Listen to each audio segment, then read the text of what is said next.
শুভ দুপুর বন্ধুরা, সবাই কেমন আছো? সবাইকে স্বাগত।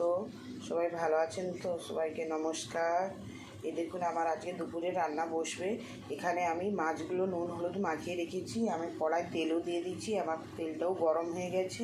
এখানে তেল দিয়ে দিচ্ছি, মাছগুলো সব ভেজে নেব।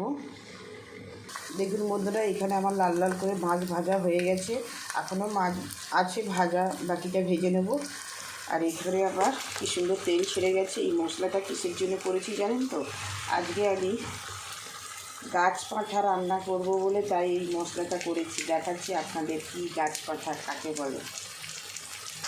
বন্ধুরা দেখুন, এখানে আমার মশলাটা বেশ কী সুন্দর হয়ে গেছে। আমি এবার জল ঢেলে দেবো।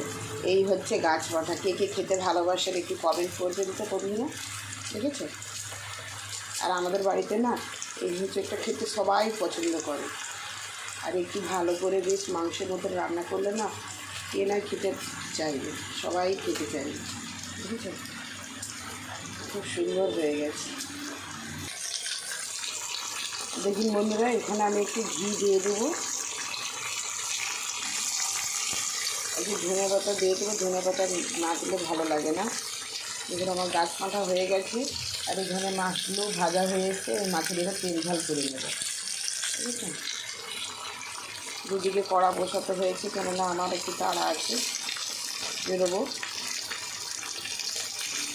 বন্ধুরা কেমন লাগছে দেখুন বন্ধুরা, এখানে আমার তেল ঝাল হয়ে গেছে। আর একটু ধনে পাতা দিয়ে নামিয়ে নেব। আর ধনে পাতা দিলে না খুব সুন্দর টেস্ট লাগে। কার কার ভালো লাগছে লাইক কমেন্ট শেয়ার করুন। ধন্যবাদ, টাটা। সবাই ভালো থাকুন, সুস্থ থাকুন।